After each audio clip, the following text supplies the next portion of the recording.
Tudo certo. Noite fria. Mas tudo certo.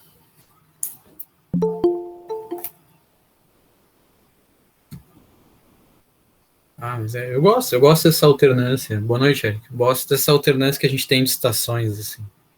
Morar num lugar só calor. Chega ali, março eu já tô cansado do calor. Como chega outubro, eu também já tô cansado do frio. Louco pra pegar uma praia já.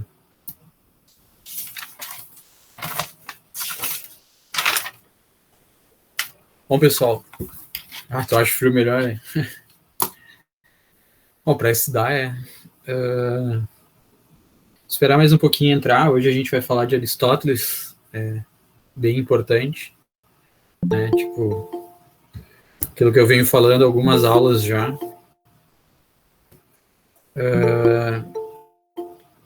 de que entre Aristóteles, Platão e Sócrates, certamente alguma coisa vai cair no Enem, né? Então a gente não pode passar batido, e esses caras aqui são o alicerce para várias coisas depois. Eu tava no chimarrão até agora parei de chimarrão.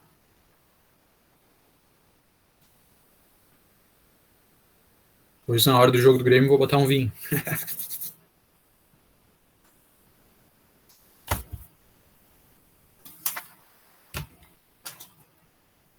Então tá, já estamos com as 12 pessoas. Vamos iniciar, que a aula é longa hoje.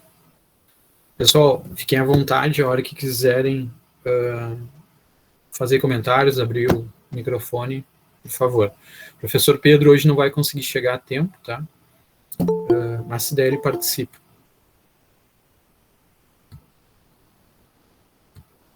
Vamos lá, então. Então, nossa aula falar sobre Aristóteles, que nasceu... deixa eu ajeitar aqui para ficar melhor de ver. Tá? Em 384 a.C., faleceu em 322 aproximadamente, tá? O Aristóteles, a vida dele, sempre falo para vocês que o contexto importa, né, para a filosofia, né? Ele foi filho de médico, tá? E apesar do pai dele ter falecido cedo, isso influencia no pensamento dele, porque ele é considerado o primeiro cientista, tá? Né, ou a pessoa que iniciou, porque ele era um curioso de várias áreas, tá? O pai dele atendia a família real da Macedônia. A Macedônia não é basicamente o que hoje vocês conhecem, ou que hoje teria na geografia como Macedônia, mas sim uma área localizada, isso até gerou guerras futuras e tal, mas sim uma área localizada ao norte da Grécia, tá? A cidade que ele nasceu é Estagira, e ele vai estudar aos 17 anos, logo após a morte do pai dele. Ele é criado pela irmã, e ele é mandado para estudar na academia de Platão, né, onde ele foi discípulo de Platão. Ele chega lá, Platão já está com 70 anos, né, então já tem toda aquela aula passada, aquela que a gente comentou, falou bastante, já tem tudo aquilo bem formulado, a alegoria da caverna, sua teoria das formas, tudo já está muito bem consolidado. E ele chega lá com 17 anos. Ele passa 20 anos, né, estudando com Platão, e havia uma admiração mútua, apesar da pouca idade, né, de Aristóteles, e também das diferenças que eles tinham de pensamento, tá? Então, essa diferença de pensamento, e depois a gente vai entender como é que ele explica isso na sua filosofia, fez com que Aristóteles não fosse...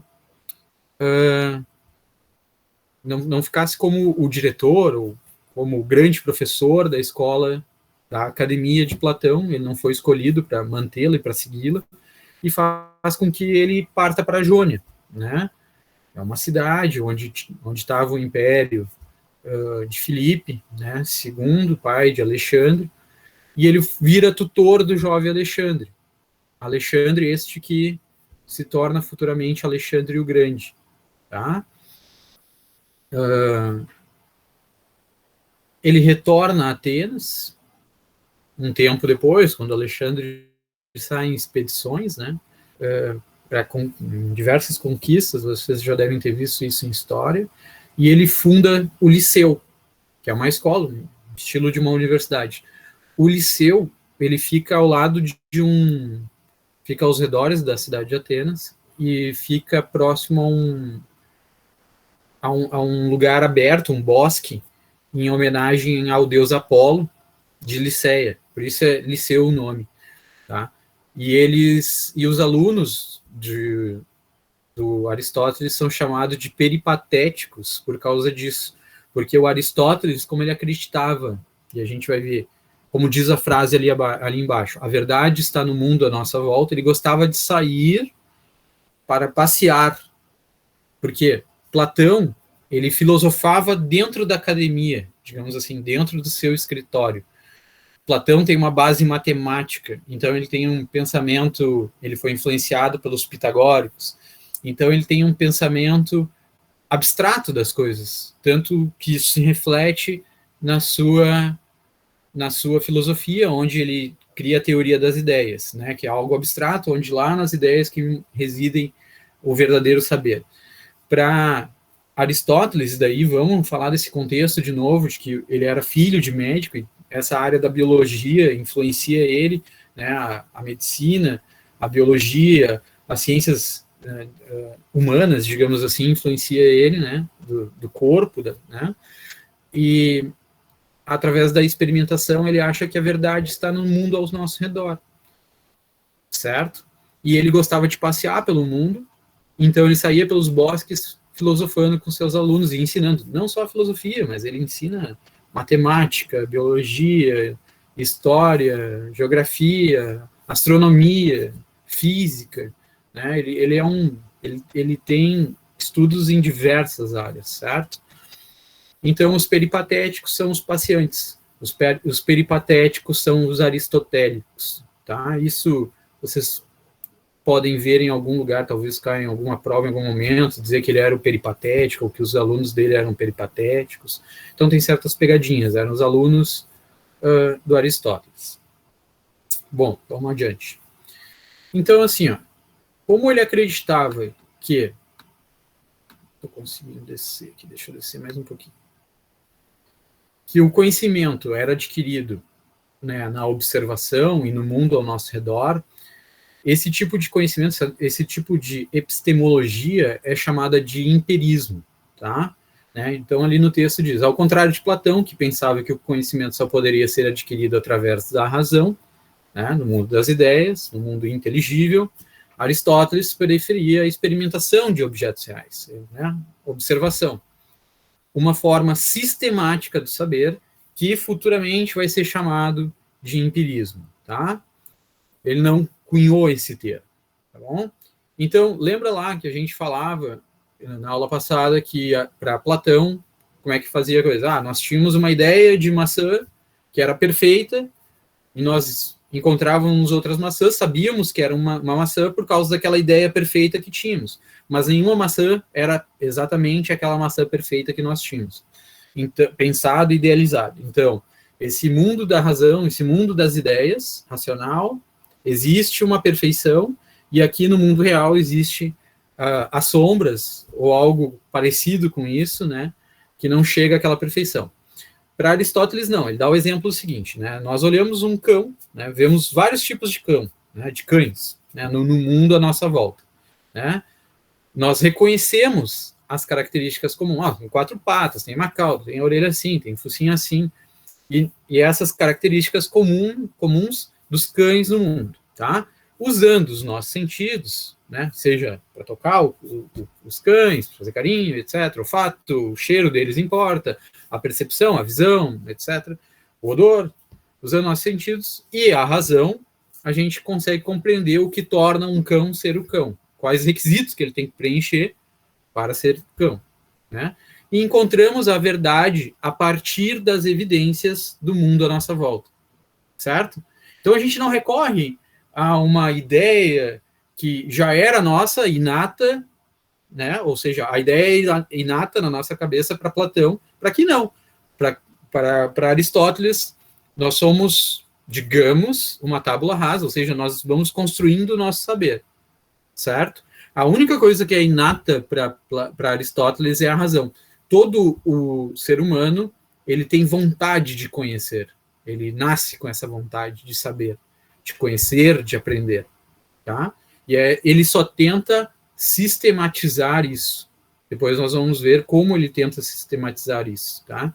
Através do silogismo e através da sua teoria, que a gente vai chamar aqui, vamos para o próximo slide, teoria das quatro... Professor, Pode falar. tem algum momento de demarcação, algum texto, ou algum, não digo exatamente um momento histórico, mas tipo, a partir de alguma pesquisa, entre aspas, do Aristóteles, que ele começa esse contraponto a Platão, porque ele foi aluno de Platão, né? Então, tipo, Foi. em algum momento ele deve ter se questionado sobre isso, escrito, e pensado sobre essa questão de Platão, né?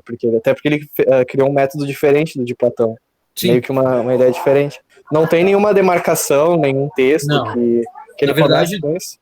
a maioria dos textos aristotélicos, tá, eles foram perdidos, né?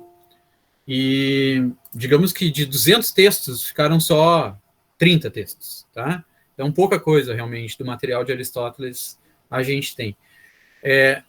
Uma das principais mudanças, né, dizem que foi o momento que Platão morreu realmente, tá? Mas lá eles já tinham, porque qual era o problema para Aristóteles? E agora que eu vi tua pergunta, Jéssica, Platão morreu em torno de 90 anos, tá? E o Aristóteles tinha em torno de 37, 38, fica mais ou menos por aí, tá?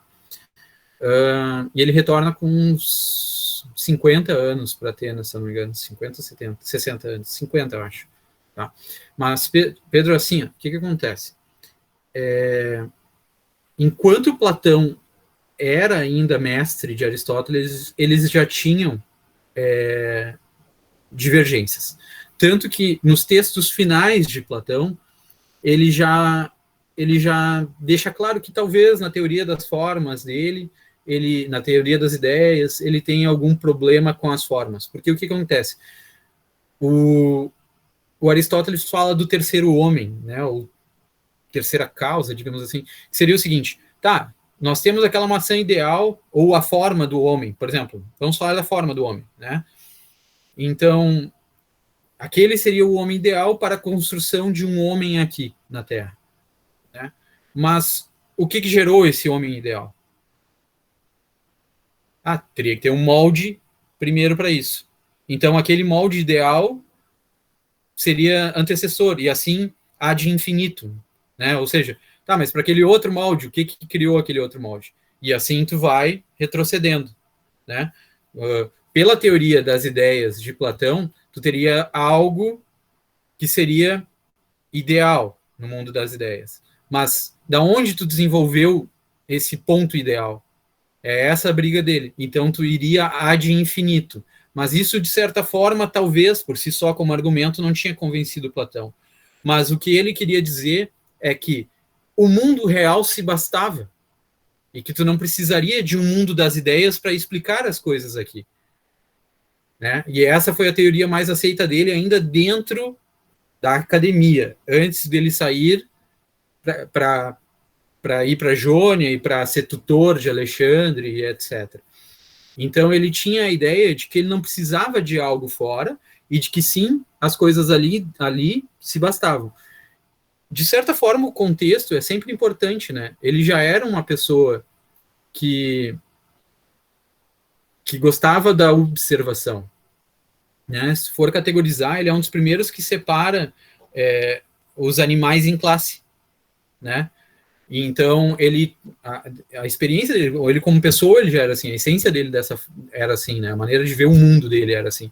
E ele discordava de Platão disso. Posso pesquisar mais para ti se tem um ponto de rompimento específico, mas até onde eu li, ele sempre já tinha um pensamento um pouco diferente quando ele entra no liceu, assim.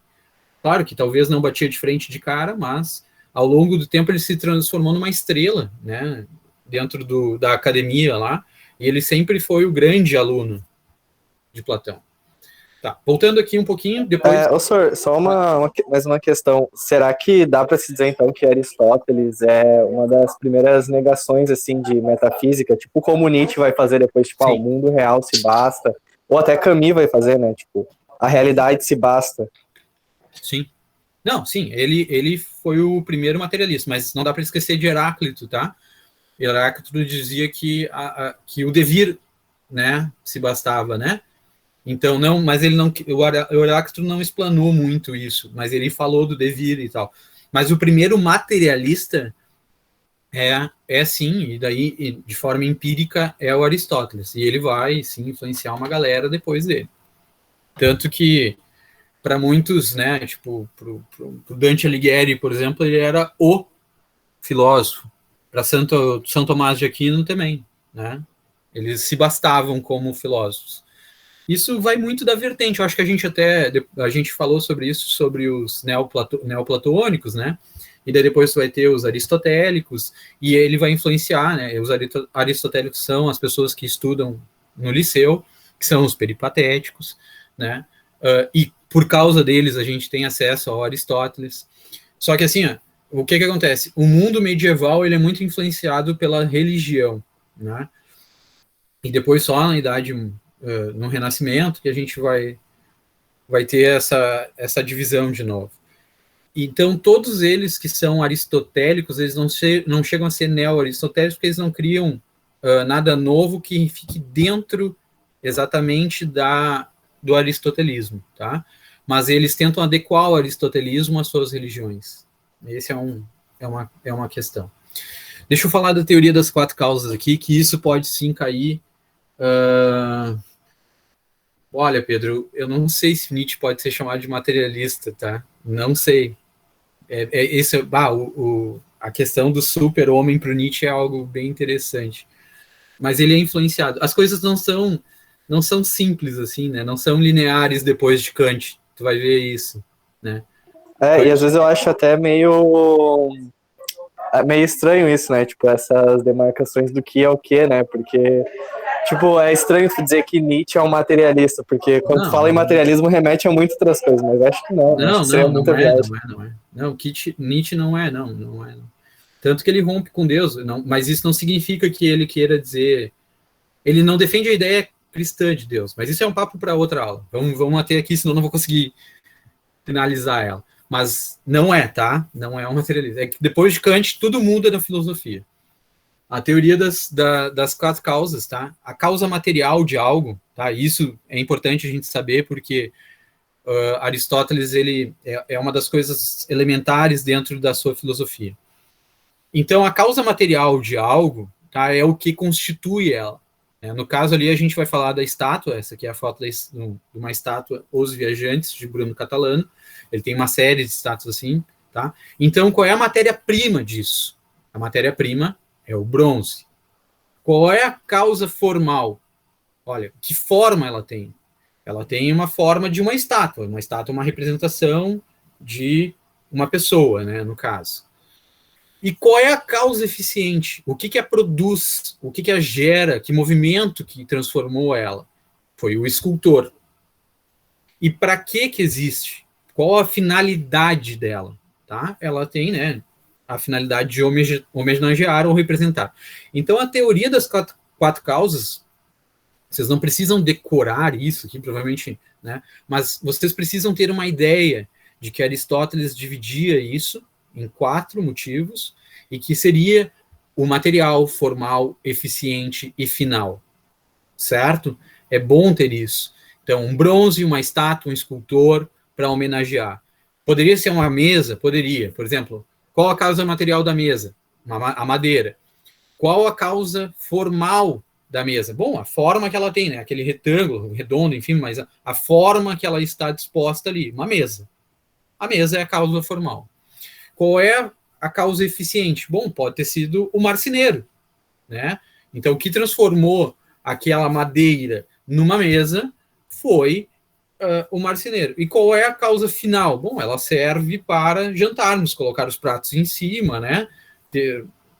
Segurar alguns objetos ou colocar objetos sobre ela. Então, a causa final, qual a finalidade de uma mesa? Bom, colocar os pratos, jantarmos na mesa. Né? Se a gente não conseguir jantar numa mesa, garanto que essa mesa não cumpre bem a sua finalidade. Por exemplo, minha esposa queria uma mesa redonda que tinha um alicerce só no meio, de vidro.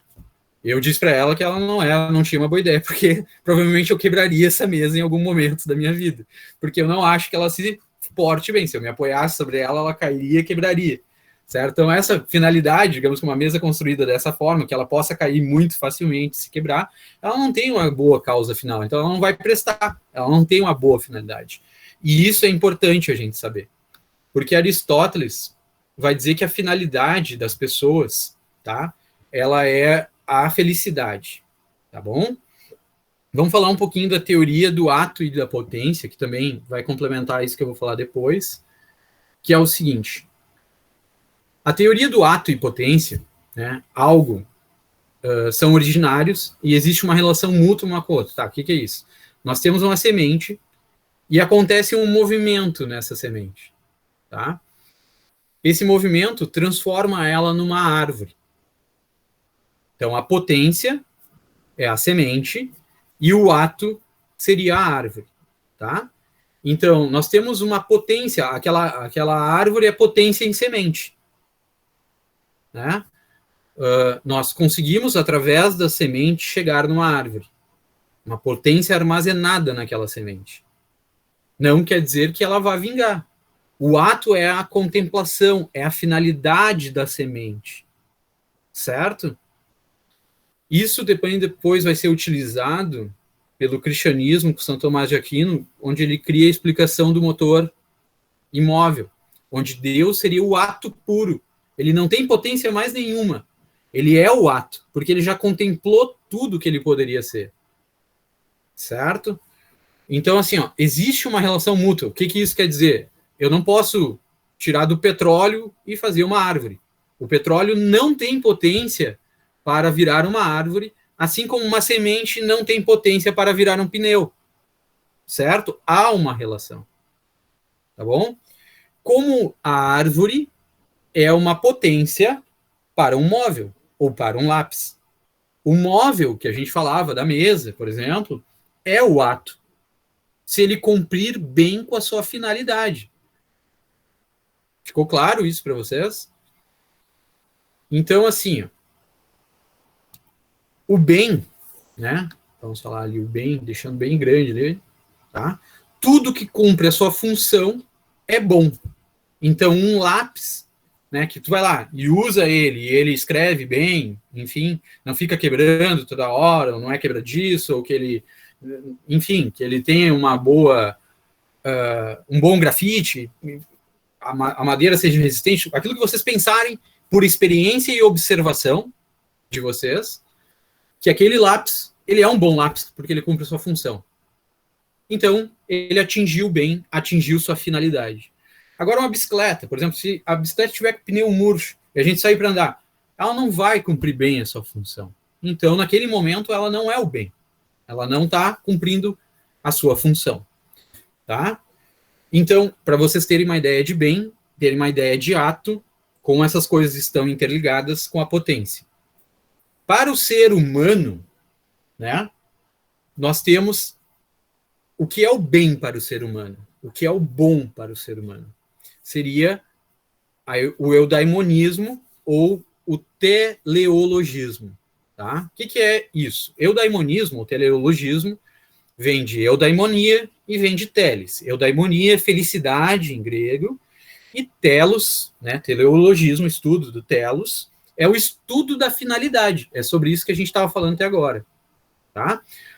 Aristóteles vai dizer que a ética, tá, é a busca pela felicidade e é algo individual. Tá? A ética significa o bem do homem de sua vida individualmente, através de uma boa conduta. Então, para Aristóteles, a gente vai ver futuramente, vai ter uma aula só de ética, ele vai falar da ética das virtudes e ele vai explicar sobre essa boa conduta. Tá? Deixa eu ver se eu falo um pouquinho mais aqui. Ó, então, assim, ó, essa boa conduta, que seria a finalidade da vida humana, e que para cada um pode ser diferente. Por exemplo, a minha finalidade, eu adoro dar aula, eu adoro viajar, eu adoro ler livros. Então, digamos que a minha finalidade, o que eu contemplo, o que eu penso de uma vida boa, seria isso. Então, se eu estou conseguindo cumprir isso, dar aulas, estudar, ler, viajar, etc., eu estou contemplando. Para vocês pode ser outra coisa. Para vocês pode ser praticar esporte, para vocês pode ser, sei lá, diversos, dançar, enfim, qualquer um pode ter diversos tipos de finalidade. Tá? Mas o que ele dizia? Que o homem foi feito para ser feliz, para ter uma vida com sentido, né? E a finalidade de algo para nós é a sua própria essência, né? Ou seja, a minha essência é essa, assim como a essência de vocês é individual, é única, né? E cada um busca a sua finalidade. Só que a gente tem que saber administrar isso, né? Então ele falava que a gente anda entre vícios e virtudes, e que o exagero das coisas, né, levariam e a falta levariam a problemas, a vícios, né? Ou seja, o exagero da minha coragem levaria a uma temeridade, eu seria corajoso de forma burra, e a falta de coragem me levaria à minha covardia. Eu tenho que encontrar o caminho do meio. É isso que vocês vão ler sobre Aristóteles em vários lugares. Esse caminho do meio, que seria a coragem. Eu poderia ser sincero demais. Imagina aquela pessoa, já tem filmes sobre isso, né? Da pessoa ser sincera demais, etc. Então eu vou ser indiscreto em certos momentos, né? E magoar algumas pessoas, etc. Agora, se me falta sinceridade, eu vou ser falso a todo momento. Então, o caminho do meio é descobrir esse meio termo. O quando usar. E aqui fala-se caminho do meio, mas nem sempre fica no meio, né? A ponderação das coisas, tá? Eu tinha anotado aqui. Eu anoto tantas coisas, né? Pois é. Vamos lá. Esse caminho no meio, ele vai ter uma palavrinha depois que a gente vai ver na ética, que é a prudência. Me lembrei agora aqui. A virtude maior para Aristóteles é a prudência. Tá? Então, a prudência entre encontrar não o exagero, nem a falta, mas a prudência de usar a coragem, a prudência de usar a sinceridade. Quando é prudente eu usar aquilo? E de que forma? Tá bom? Bom, sobre as ideias políticas, Aristóteles foi o primeiro que falou realmente sobre política. Ele estava muito envolvido com Alexandre o Grande, né, sobre como... E já é no período de Aristóteles que Atenas começa a cair, porque ela é invadida, né, por Aristóteles, pelos macedônios, por Alexandre o Grande. Então a gente vive a quebra da Grécia clássica para o período helenístico. Não sei se vocês já tiveram isso em história, tá? Então, ele é o meio termo. Depois a gente vai ter filósofos só desse período, tá? Os estoicos, os epicuristas, os céticos, os cínicos, eles vêm desse período helenístico, que muda toda a concepção filosófica na Grécia e vai influenciar todo o Império Romano. Tá? Então, para Aristóteles, a ética é algo individual, onde eu busco na minha essência a minha felicidade, e para que eu realize essa felicidade, eu só posso realizá-la dentro da polis. Por isso, o homem, né, o ser humano é um animal político. A pessoa que se afasta da polis, o cara que é eremita, né, ele até tem uma citação dele que ele diz assim, ou o cara é um animal, ou um cara é um deus. Ele considera os eremitas animais, porque vivem isolados, afastados de todos, porque só na polis tu consegue pensar na boa conduta e adquirir mais virtudes através da educação e razão, para que tu contemples essas virtudes e alcance a tua eudaimonia, a tua realização. Só na polis tu consegue isso, porque ali tu vai ter a comida, ali tu vai ter a educação, ali tu vai ter a saúde, ali tu vai alcançar níveis maiores do que sozinho. né? Do que sendo um eremita, do que sendo um nômade, né? Apenas na polis tu consegue realizar essa tua eudaimonia. Apenas na polis. Isso não pode, isso vocês não podem esquecer. Para Aristóteles, o ser humano só se contempla na polis, o ser humano é um animal político. A política para ele é o bem comum. Então a ética para ele é algo individual e a política seria o bem comum de todos. Como é que é? Aristóteles mesmo diz que se tu não gosta de política, alguém vai gostar e vai... exatamente. Se tu não gostar, alguém vai gostar e alguém vai te governar. Exatamente. Então tu tem... Senhor, Pode falar. Esse ponto aí de Aristóteles apoiar essa questão das pessoas participarem da política, será que poderia ser considerado outro ponto de divisão com Platão? Porque o Platão tem aquela ideia do rei filósofo, sabe? Sim. Então seria uma coisa já seria outro ponto de diferença que eles têm, né? Tipo, que sim, enquanto Platão acha que só alguns fazem a política, o Aristóteles já é mais democrático, digamos assim. Não muito. Não exatamente democrático, mas ele acredita na participação na política, assim, acho que é importante. Tu sabe que o contexto importa, né? A gente falou sobre isso várias vezes aqui, eu sempre deixei bem claro. Por que Platão não gostava da política? Porque ele era um descrente, porque mataram Sócrates. Ele achava que a política não era feita apenas de pessoas boas, né? Por isso que ele defendia que deveria ter um grupo, né, o rei filósofo, um grupo de filósofos que pensariam não em si, mas no bem dos outros. E isso é importante. Nunca o bem para si, né? Sempre humilde. Sempre o bem para os outros, tá? O bem comum da sociedade. Tá? Já Aristóteles, ele pensava diferente, porque ele defendia um certo... Como ele foi tutor de Alexandre, e o contexto aqui importa, né? Ele admitia que haveria uma forma boa de governo, mesmo que fosse de uma pessoa só. E ali embaixo está essa descrição.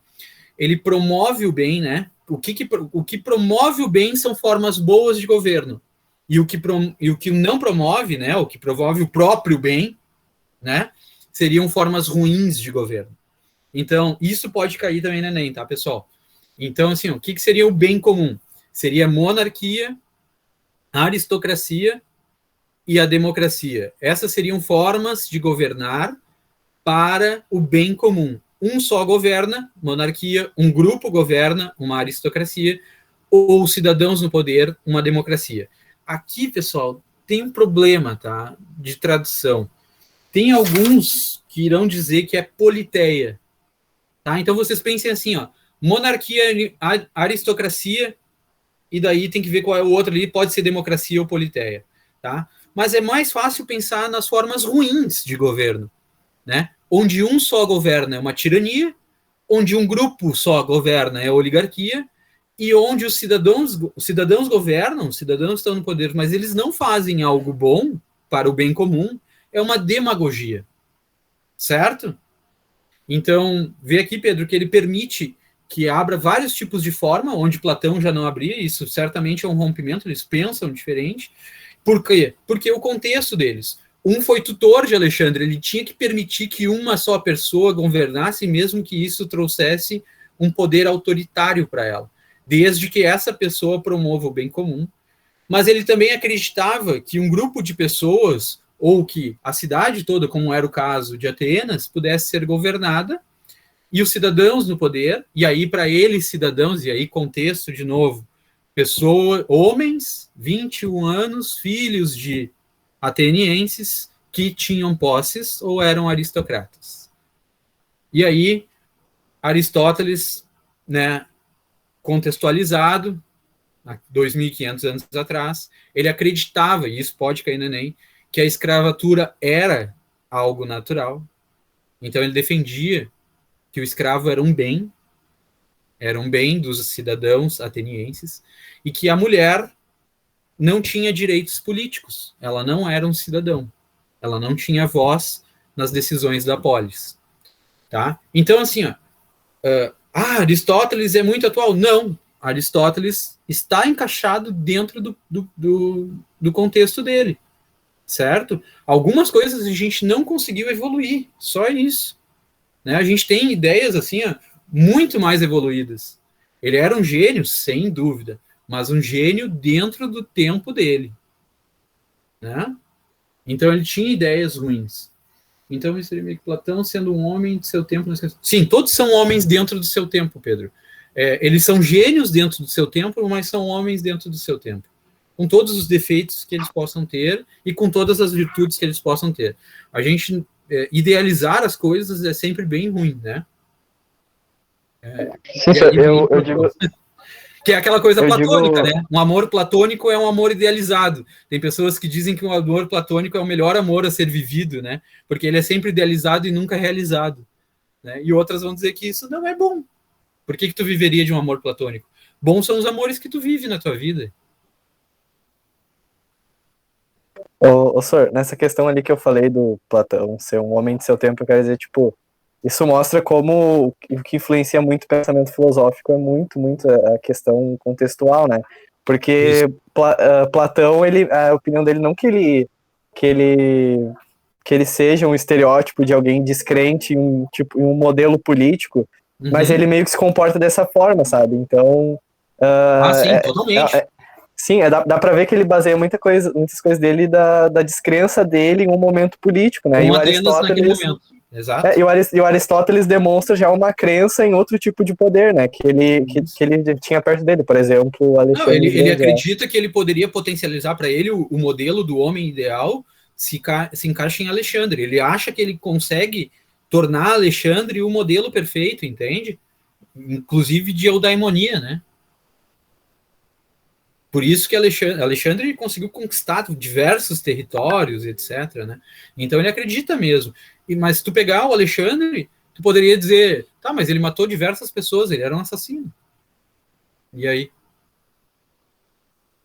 Então, né, a gente não pode dizer que aquele homem perfeito de Aristóteles, por um outro viés, é um homem perfeito.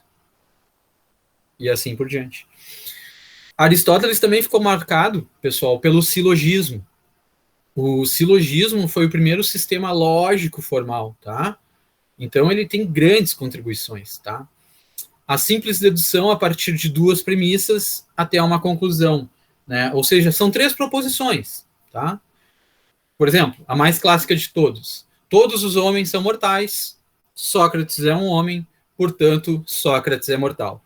Isso, pessoal, é um silogismo, tá?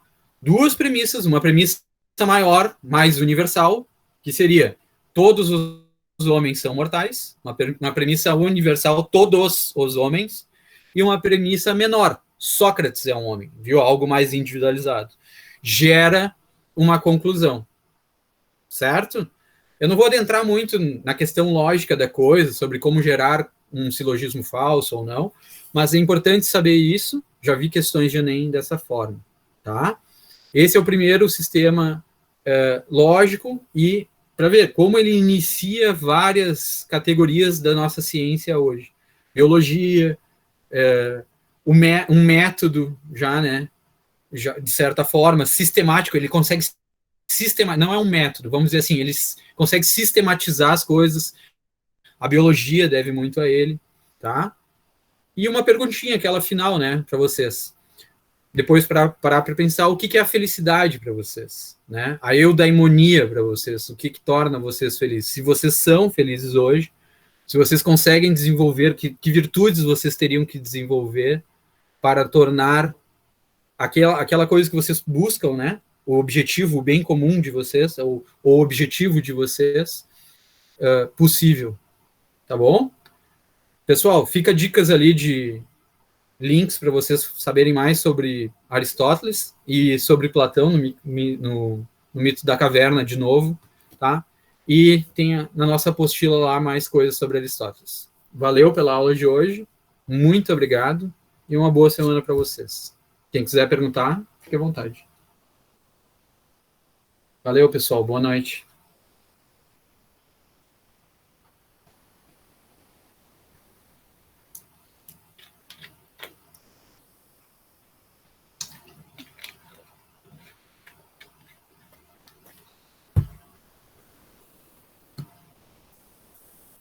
Valeu.